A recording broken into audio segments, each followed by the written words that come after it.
Bayangin kamu lagi nyetir sendirian di jalan tol tengah malam.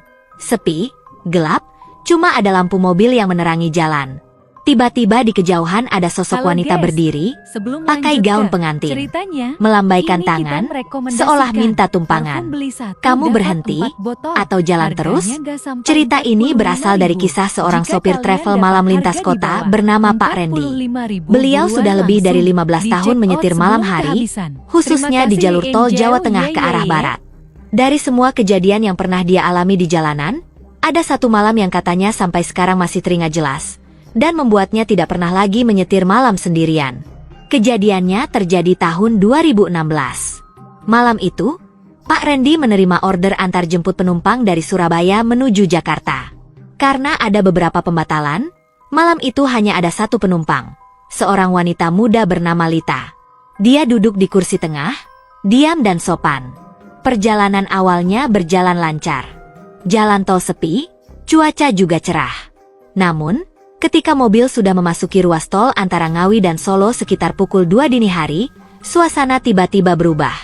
Lampu jalan mulai jarang, kanan-kiri gelap tanpa ada permukiman, dan hawa malam terasa dingin menusuk. Saat itulah, dari kejauhan, Pak Randy melihat ada seseorang berdiri di pinggir tol. Awalnya samar, tapi semakin dekat, sosok itu terlihat jelas. Seorang wanita mengenakan gaun pengantin putih panjang, lengkap dengan hiasan kepala seperti mahkota kecil. Rambutnya panjang terurai, dan dia berdiri diam menghadap mobil yang melaju, sambil melambaikan tangan seolah minta tumpangan. Refleks, Pak Randy memperlambat mobil. Tapi belum sempat benar-benar berhenti, penumpangnya, si Lita, tiba-tiba berseru, "Pak, jangan berhenti.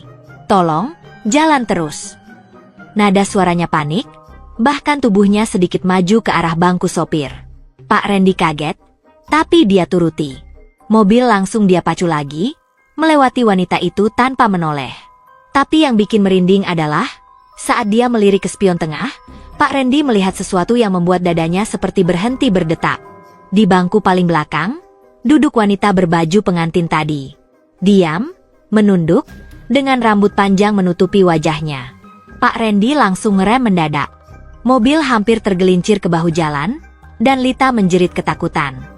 Tapi saat mereka sama-sama menengok ke belakang, bangku kosong. Nggak ada siapa-siapa. Lita langsung menangis. Dengan suara bergetar, dia berkata, "Itu dia, saya pernah lihat dia sebelumnya." Pak Randy menatap Lita dengan heran. Maksudnya, pernah lihat di mana? Lita lalu menceritakan bahwa 2 bulan sebelumnya, kakaknya mengalami kejadian serupa. Saat itu kakaknya menyetir sendirian malam hari di jalur tol yang sama. Dia melihat wanita berbaju pengantin di pinggir jalan dan memutuskan berhenti karena merasa kasihan. Wanita itu masuk ke dalam mobil dan duduk di belakang, tanpa bicara sepatah kata pun. Sepanjang perjalanan, wanita itu hanya diam. Tapi begitu mobil mendekati gerbang keluar tol, wanita itu tiba-tiba menghilang begitu saja. Kakaknya panik, dan sejak saat itu, mulai sakit-sakitan, sering bermimpi buruk, dan mendengar suara tangisan perempuan setiap malam. Sampai akhirnya, hanya 2 minggu setelah kejadian itu, kakaknya ditemukan meninggal sendirian di rumah karena serangan jantung. Yang membuat keluarganya makin merinding. Tetangga sekitar bersaksi, malam sebelum ditemukan meninggal, terdengar suara perempuan menangis dari dalam rumah. Seperti suara orang yang kehilangan seseorang yang sangat dicintainya. Sejak kejadian itu, sosok wanita berbaju pengantin mulai sering terlihat di ruas tol tersebut. Banyak sopir truk dan pengemudi travel yang melapor melihatnya. Ada yang melihat dia berdiri diam di pinggir jalan, ada juga yang merasa seperti ditumpangi, dan beberapa bahkan mengalami mogok misterius tepat di tempat dia muncul. Menurut cerita warga sekitar, dulu pernah terjadi kecelakaan tragis di area tol tersebut. Seorang wanita dikabarkan hendak menikah, namun ditinggal kabur oleh calon suaminya pada hari pernikahan. Karena tak terima, dia mengejar sang kekasih dengan menyewa mobil pribadi.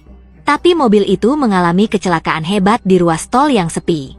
Wanita itu meninggal di tempat, dan jasadnya baru ditemukan keesokan harinya, masih mengenakan gaun pengantin. Sejak saat itu, banyak yang percaya bahwa arwah wanita itu belum tenang. Dia masih menunggu di tempat terakhir dia hidup. Masih berharap bisa menemukan dan menyusul orang yang membuat hidupnya berakhir tragis. Malam itu, Pak Randy tak lagi banyak bicara. Dia fokus menyetir, mempercepat laju mobil hingga mereka tiba di rest area besar menjelang subuh. Lita memutuskan untuk turun dan minta dijemput keluarganya. Sebelum pergi, dia berkata, "Pak, kalau suatu hari Bapak lihat dia lagi, jangan pernah berhenti.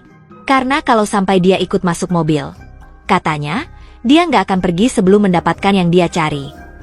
Pak Randy hanya mengangguk, masih syok. Dan sejak malam itu, dia tak pernah lagi mengambil perjalanan malam seorang diri. Bahkan ketika harus tetap menyetir malam, dia selalu membawa teman, memperbanyak doa, dan menghindari menatap spion terlalu lama. Katanya, kalau kamu lihat sosok wanita berbaju pengantin di jalan tol tengah malam, kamu harus tetap jalan, jangan pernah berhenti.